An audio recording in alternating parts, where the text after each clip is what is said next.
I almost believe their kind elderly couple act. Almost.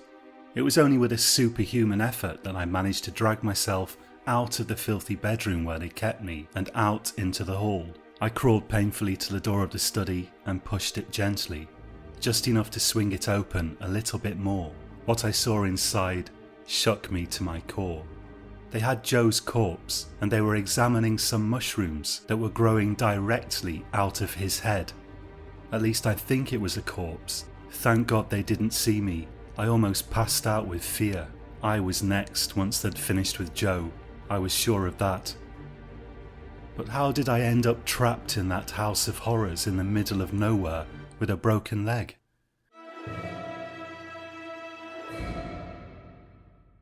My friend Joe was a plane enthusiast. He owned a small Cessna, which he'd bought using his salary as an engineer. He wasn't rich, and he'd had to save up a long time to buy the Cessna. It was a little plane with a single propeller. He couldn't fly very far with it, and by the time he'd completed all the checks and whatnot, in many cases it'd be quicker to drive anyway. Really, it was a toy which he could fly around for a bit before returning to the same airport. It was my stupid idea to fly to Wales in it.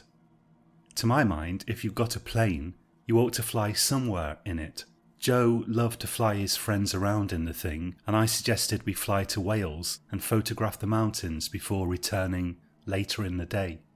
We set off from somewhere near Stafford on a January morning, aiming for a private airport near Carnarvon. At the outset, the weather was cold but sunny, hardly a cloud in the sky, and the weather forecast said it'd stay like that for a few days. We were nearing Snowdon when things started to go wrong. The weather was unexpectedly worsening, but not enough to cause us any great alarm. The real problem was that the engine kept cutting out. We were actually over Snowdonia National Park when it cut out for good, defying all of Joe's attempts to restart it. Joe said quite calmly that we were going to have to make an emergency landing on the side of a mountain. It seemed to me not altogether bad that the mountains were covered in snow. The snow ought to provide us with a soft landing. I wasn't even particularly scared. I thought we'd make a bumpy but safe landing on the side of a hill and then radio for rescue, or maybe walk briskly to the nearest road and hitch a lift. I didn't think we were in all that much trouble. I trusted Joe's skills, and a plane without an engine still flies after all. In my mind, we'd glide down onto the mountainside and our main problem would only be keeping warm for an hour or so, pending rescue. That all sounded okay to me. We were crashing in Wales, not Alaska. It might be chilly, but it wasn't going to be -20. I'm not saying I wasn't nervous at all as we glided down towards the mountainside, but I thought of it as more like the making of an exciting story to tell people in the future, than as a disaster. I remember a big chunk of rock seemed to come up towards us with surprising suddenness, and that's the last thing I remember for a while. When I awoke, I was extremely cold and surrounded by a thick mist, lying in snow. It was almost dark. There was no sign of Joe nor the plane, except for what looked like part of a side panel lying a few meters away. I shouted for Joe, but there was no reply. I was shivering like crazy, and it was clear to me that I couldn't just wait for rescue. I'd die of cold. It might not have been -20, but it was still cold enough to kill me if I didn't get moving. When I tried to stand, a sickening, searing pain shot through my leg. I fell back into the snow, and for about 10 minutes, all I could do was groan in agony. The pain completely compelled my attention. I could think of nothing else. I remember feeling terribly thirsty, as well as cold and sick. I suppose bodily fluids drained into my knee or something. When the pain had subsided to a manageable level, I tried to figure out what was wrong with my leg. It seemed as though my lower leg was on the wrong way. My knee wasn't in the right place, and there was an ugly gash down one side of my shin. A lot of blood was seeping out into the snow. At that point, I really started to think I might die. Can you survive a night on a mountain with a messed up leg and concussion in sub-zero temperatures? I really had no idea if that was a death sentence or something I might actually survive. Rescue would surely arrive by the morning, but meanwhile I might freeze to death. I was wearing a thick jacket, but it wasn't nearly thick enough for those conditions, and for trousers I had only jeans. I've since been told that jeans are the worst thing you can wear in the mountains. They soak up water and they don't dry out easily. I wondered what had happened to Joe. Was he alive or dead? But I'll confess it was my own situation that principally focused my attention. I could do nothing to help Joe wherever he was, and if I didn't take some kind of action, I might not live very long myself. I spent about an hour periodically shouting for Joe and contemplating the probability of my imminent demise, all the while getting colder and colder. I've never been so cold in all my life. The snow-covered ground seemed to suck all the heat out of me. Only when the light had almost faded did I see it, the faint lights of a building, perhaps half a mile away. I began to drag myself towards it, grimacing with pain as I pulled my broken leg over the hard, cold, frozen snow. I don't know how long I did that for. It felt like hours and may well have been hours. Every 10 or 20 minutes I'd stop and sob with pain, but the lights did get gradually closer. I was thankful that I'd at least put on decent gloves, otherwise I might have lost some fingers due to frostbite. Eventually I arrived at a sort of small lodge, like the type of thing that might be rented out to tourists for skiing. It was a kind of small wooden cottage basically. I banged on the door but no one came, and after 10 minutes of that I grew desperate. I couldn't reach the door handle, so I couldn't open it even if it was unlocked. I think I came pretty close to passing out and dying right there, waiting for someone to open the door. The only thing that saved me was that I was now lying on wooden decking and not the cold snow. Eventually I decided I had to somehow get up on my good leg and try the door handle. That took a good 15 minutes of agonizing effort, but when I finally managed to stand up on one leg, my head swimming, I found the door was mercifully open and I tumbled into the relative warmth of the lodge. Inside it was dark and no one seemed to be home. The only light that seemed to be on came from a kind of faux lantern that hung outside. I managed to crawl into one of the rooms and drag myself into a bed, and there I passed out from cold and exhaustion, not waking till sometime during the following day. When I woke up, light was streaming through the uncurtained window. My leg ached terribly, and I found there was quite a lot of blood on the bedsheets, but the pain was bearable. My knee still seemed to be in the wrong place. It seemed like the leg was probably broken somewhere, and the kneecap dislocated. I needed to get the jeans off and take a look at the wound, but there was absolutely no way I was getting them off without a knife or scissors. The room I was in was absolutely filthy, full of dust and spider webs, but it was a lot better than being outside. The thing that really helped me enormously was a bedside lamp that was supported on a long wooden pole. You don't see those as often as you used to, so finding it there was a pure stroke of luck. I was able to use the pole to support myself while I dragged myself around the cottage. The pain in my leg made me dizzy, but there was no alternative. There were several spare bedrooms and a sort of study which contained dozens of books on the topic of fungi, some jars of chemicals, and mushrooms preserved in formaldehyde or something. An ancient-looking microscope stood on a dark wooden desk that nearly filled half of the room. In the kitchen there was a fair supply of food in cans and packets, and with the aid of a kitchen knife I was able to hack off the leg of my jeans. The wound looked a bit nasty, but I managed to find a first aid kit in the bathroom with bandages and antiseptic. Incredibly, the place had hot water, and I was able to hop into the shower and clean the wound pretty well. Don't get me wrong, I suffered horrible agonies doing all of this, but it all had to be done, and I was able to just about tolerate the pain. What I didn't find was a phone, but I was happy to be alive. I had no doubt that I had come within a whisker of dying the previous night, and now my main problem was my leg. That looked as though it needed some serious medical attention, but the injuries didn't look like they would kill me anytime soon. I found some paracetamol in the bathroom and that took the edge off the pain a bit.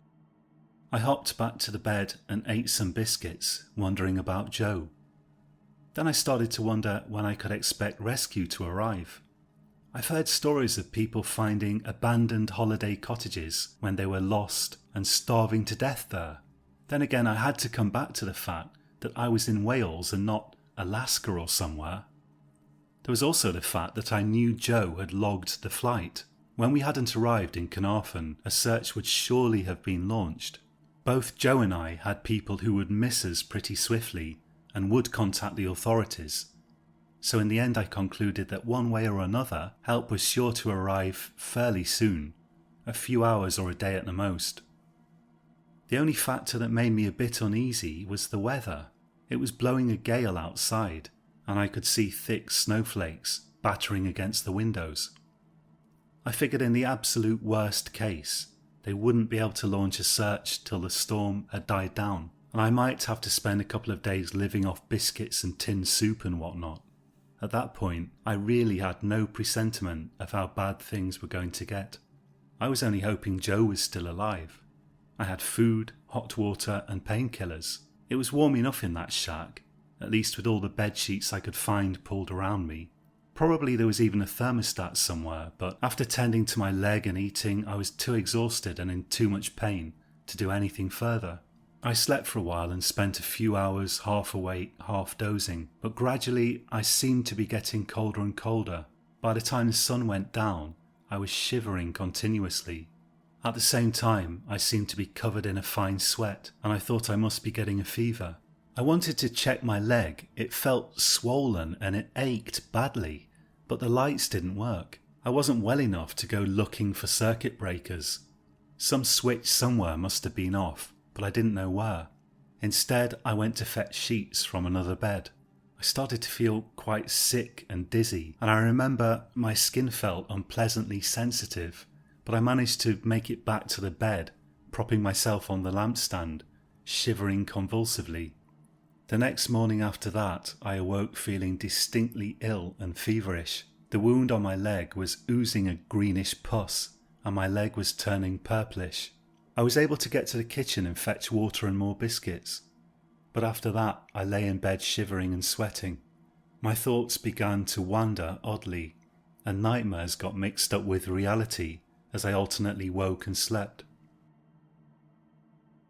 I remember having an oddly terrifying dream in which I was gazing at a scaleless sphere, perhaps a planet or perhaps an atom, which became horribly small, so small it tortured my brain to understand it. Then it grew hideously large, larger than the whole universe, then back to nightmarishly small again. It sounds like nothing, but it was the most terrifying dream I've ever had. I remember also watching a picture on the wall opposite the bed. It was a picture of a fishing boat on a lake.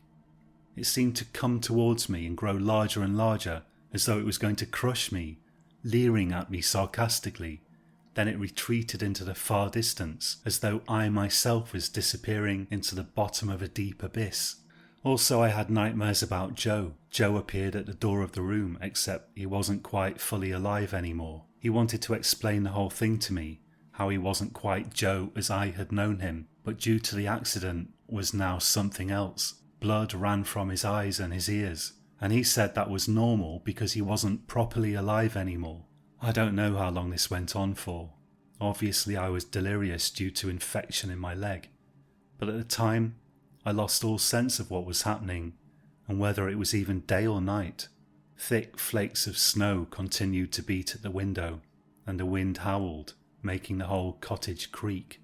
Finally, after perhaps 2 or 3 days had passed, if I were to guess, I heard the sound of the front door opening and voices conversing with each other. They sounded alarmed. I wasn't sure if they were real or I was hallucinating. There were 2 voices. One sounded like a fairly elderly man, and the other a fairly elderly woman. The woman was shouting and perhaps crying at first, but then she began to laugh. After a while, the door to the room where I lay shivering was thrown open, and an old man stood there, bent over double. "Who the hell are you?" he said. He wore small round spectacles and he had shoulder-length white hair. He reminded me somewhat of Yeats in one of his more severe moods. I tried to explain as best I could, but it was hard to marshal my thoughts, and I was racked with shivering. I think I mentioned the plane crash and my leg, and he obviously must have seen that I was ill. His face softened and he raised a hand to stop me. "Not to worry," he said. "I happen to be a doctor. Unfortunately, the phone lines are down and my wife is ill. I seem to have thrown my back out. I'll do what I can to assist you. I'm rather deaf and you'll have to speak up. I understand you've been in a crash." He hobbled forward, leaning heavily on a stick. "You'll have to help yourself to food and water, I'm afraid," he said. "I'm unable to carry anything heavier than a bottle of pills, but I can look at your leg. As soon as the phones are back up and the snow clears, we'll contact emergency services." "Thank you," I whispered hoarsely. Even then, in my delirious state, I thought it was a bit strange that he claimed not to be able to bring me as much as a glass of water, but he was indeed painfully stooped, and I had continued to be able to hop to the kitchen as necessary with the aid of the lampstand. "I have antibiotics somewhere," he said. "Try to rest. I'll look for them and bring them to you a little later. I will have to lie down now for a short while. My back, you see." I wasn't sure if the old man understood how ill I was. Truth be told, I wasn't even 100% sure he was real. The main hope I clung to was that rescue would arrive soon. I couldn't keep track of time too well, but I believe it was the same evening when the old man hobbled into the room again. He was carrying a small brown leather doctor's bag of the old-fashioned type, which made me wonder why he couldn't then stretch to bringing me a glass of water. I did already have some water that I'd slowly and painfully fetched myself, so I thought perhaps he would bring me more when I'd drunk that, but it was not to be. "Now then," he said, "let's have a look at you, my friend. We'll soon have you fit and well." He took my temperature and then looked at my leg, tutting to himself. "You have a fever and an infected wound. Your knee is probably broken. Don't worry, they'll be able to patch you up at the hospital in a day or two. Meanwhile, take these tablets." He handed me a couple of red pills with no markings. I swallowed them with some water, and while I was doing that, he shook a powder from a thing like a salt shaker into my leg wound. "This is a simple antibiotic powder," he said. "It'll control the infection till we can get you to a hospital." I intended to ask him if he couldn't bring me something to eat, even just dry bread or some biscuits, but I don't remember if I got the words out. The next thing I can clearly remember is hopping to the bathroom to relieve myself, then to the kitchen, where I took more water and an ancient packet of crackers. I was almost sick on the way back to the room, and I spilled nearly half of the water, but eventually I made it back and collapsed onto the bed. Probably it was the next day when I awoke to find the old man examining my wound. "It's progressing very satisfactorily," he announced. I shivered. "My fever," I began. "It'll take a while to come down completely," he said. "Is anyone coming to rescue me?" I asked, rather pathetically. "Don't trouble yourself about that now," he said. "The weather is still very stormy. Here, take another of these pills." He handed me another red pill. While I was washing it down, I looked towards the small window over to my left. It didn't look stormy out there. I guess there must be thick snow, even so. I couldn't actually see the ground itself through that window, it was too high up on the wall. Sometime that evening, or perhaps during the night, I awoke and groped for the light switch. I could hear the old woman laughing crazily somewhere off in another room, and sometimes shouting things. She sounded weirdly triumphant, as though she'd definitively got the better of her husband in an argument or something. There was a little switch by the bed that operated a small bedside lamp, and since the elderly couple had arrived, it worked. I switched it on and peered at my leg. The green pus seemed to have subsided, but the wound was covered in a fine mesh of whitish strands, which scared me. The woman continued to laugh crazily while I pondered the appearance of my wound. I ate a couple of crackers and drank the rest of the water in the glass, then lay back and eventually fell asleep again, listening to the sound of the crazy old woman laughing and shouting. When I awoke, it was light again, I felt a little bit less feverish, but my legs still ached horribly. I decided to repeat my tour of the bathroom and the kitchen. This time I unearthed a tin of rice pudding which I managed to open, and I drank a couple of glasses of water, then refilled the glass again to take back to my room. I didn't see any sign of the old man, but I could hear his wife cackling somewhere. It seemed to me that most probably she was insane. Perhaps they hadn't been able to get psychiatric medication that she needed due to the storm. Outside everything was blanketed in a thick layer of snow that came almost up to the kitchen window, but the sky was clear. The storm had clearly passed. Thinking about the storm reminded me of Joe. I could only assume that he was dead. I resolved to do my best not to think about it, since there was nothing to be done and I was afraid of going insane myself. I was still having bad nightmares and my thoughts weren't entirely coherent. At times, ideas seemed to bubble uncontrollably through my mind, one half-formed thought chasing another. I was still enduring fits of convulsive shivering, although fewer than previously, as far as I could tell. Back in my room, I lay for some hours in the bed, sometimes sleeping or perhaps delirious. The old man didn't seem to be coming. There was no clock in the room, and I wondered if perhaps it was much earlier than I had imagined. Eventually he did turn up, in what seemed to me like the afternoon. He put more powder on my leg and gave me another tablet. "Isn't there any sign of rescue?" I asked him. "The snow is too thick," he said. "We're prone to avalanches round here. Try not to worry. Probably they'll fix the phone soon." "My friend Joe was with me in the plane," I said. "Oh, I'm sorry to hear," said the old man. He hobbled away, still stooped over double, leaning heavily on his stick. Nothing seemed to really make a lot of sense. Did the snow really make it so hard to effect a rescue? Where actually was the nearest phone? Unsettling, tangled thoughts ran around my head for probably a few hours. Eventually, in one of my more coherent periods, I decided to examine the wound on my leg. I pulled back the sheets, wincing with pain, and saw something that froze my blood in horror. Several small mushrooms were growing out of the wound. My thoughts began to race. What was going on? Was it possible that the doctor's medications were so out of date that fungus was growing on them? Then I thought of the preserved toadstools in the study and the dozens of books on fungus, and a horrifying idea hit me with the force of revealed truth. The old man was experimenting on me. My heart began to race. I didn't see how I could hope to get out of there by myself, with my leg as messed up as it was. The only thing I could think of to do was to confront the old man directly.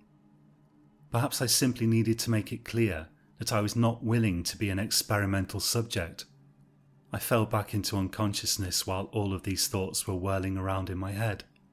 When I awoke, or better said, regained enough sense to take action, I dragged myself out of the bed and hopped towards the door, determined to have it out with the old doctor, if he even really was a doctor. I could hear his wife cursing and laughing somewhere in the house. Sometimes the old man shouted back at her, but mostly I could only hear her voice. Their voices seemed to be coming from the study, so I made for that. When I got there, I found the door partially open.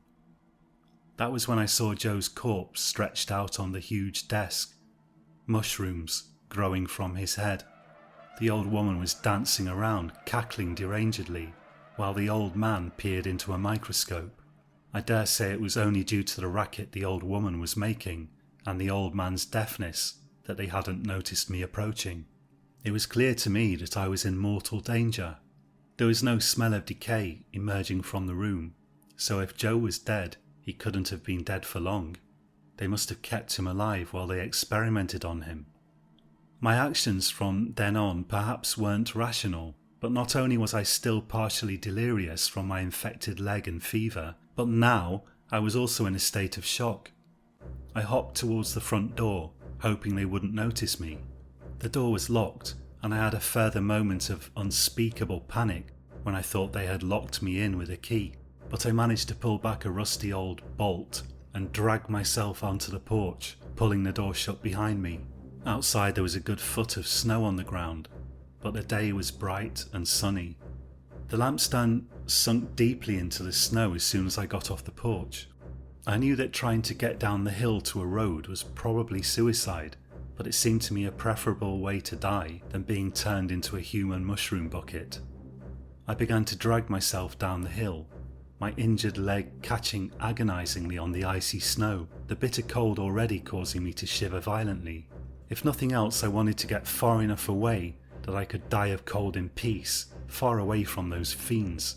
I could see a road down the hill in the distance with occasional cars running along it. If only I could make it down to the road, I would be saved. But every hop was agony, and I could feel all the heat leaving my body. I can still remember every painful hop of that journey. I kept looking over my shoulder, trying to see if they were following me. The base of the lampstand sunk deep into the snow, and I cried with pain, but I did make progress, albeit very slow. I had to get to that road with the cars. If I could do that, everything would be okay. The entire process was excruciating. I would plunge the lampstand into the snow as far ahead as possible, balancing on my good leg, then drag myself forwards, trying to avoid catching my injured leg, which was nearly impossible. Then I would stand for a moment, dizzy with pain, before repeating the process.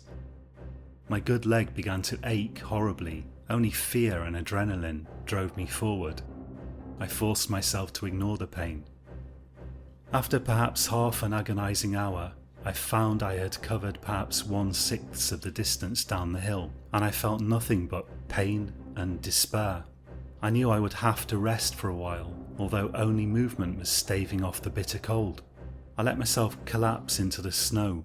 The sky seemed to swim nauseatingly. The next thing I can remember, I was back in the bed in the house. The old man was leaning over me, and his wife was there too, a hideously ugly old crone, alternately cackling and singing to herself. "We found you in the snow," said the old man. "You're delirious. I've had to administer a mild tranquilizer." You're experimenting on me," I screamed at him. "You're trying to turn me into a bloody mushroom." The old woman broke into a loathsome peal of dry cackling. "We're trying to help you," said the old man. "The phones are still down, or we would have telephoned for help." I saw him," I babbled, almost sinking back into unconsciousness. "You've got Joe. Mushrooms growing out of his face." The old man and his wife exchanged glances, and the old woman abruptly threw her head back and began to howl like a dog. She had no teeth, and her gaping mouth seemed enormous. "It's for your own good," said the old man. "For everyone's good. You must understand how hard it is to find human subjects. He's still alive, I promise you." I believe in that moment I accepted my horrible fate as fungus food. There was nothing more I could do. I wanted only to rest. Suddenly there was a pounding at the door. The old woman went quiet. "They're back," she said. The old man put his finger to his lips. I tried to shout, but he clamped his hand firmly over my mouth. Then, joy of joys, I heard the sound of the door being smashed in, with footsteps running towards us. I remember very little of the first couple of days in the hospital. The thing that I remember the most clearly is coming abruptly to my senses, my mind suddenly clear. A nurse was bending over me, shining a light into my eyes. "Where am I?" I said. "Carnarvon General," she said. "We had to operate on your leg and you're going to be okay now. My friend Joe crashed with me. They've got him. They were experimenting on him." "He's here," she said, looking puzzled. "You had a terrible fever." Then she said, "Oh, here he is," and Joe himself appeared. "Gerry, old boy," he said jovially. "We thought you'd died in the snow. They had to break into a cottage to find you." "Joe," I gasped. "The doctor in the cottage. He was growing fungus on you." Joe laughed. "There was no one else in the cottage," he said. "That's why they didn't find you sooner. You've been hallucinating. You had a nasty infection in that leg. I'm so glad you're okay." "There was no one in the cottage." "No," he said, "only you. They found me the same day we crashed. Not a scratch on me. But you locked yourself up in there somehow. They thought it was abandoned. I insisted they break in. Quite the adventure you must have had, Gerry." This is Science Horror, and my name's John. I'm aiming to get a story out every Monday. Unfortunately, 2 weeks ago my mother died. Funny thing is, she was in hospital dying, and there was some deranged old woman shouting and ranting, and at one point she nearly got into the room where my mother was lying. Fortunately, my sister was there and stopped her. Now that I look at this story, it's almost as if I had some kind of slight presentiment of what was about to happen. All I can say is cherish your mother while you still have one. Anyway, hopefully there'll be another story next Monday. Please click the like and subscribe buttons if you haven't already, and until next time, sleep well.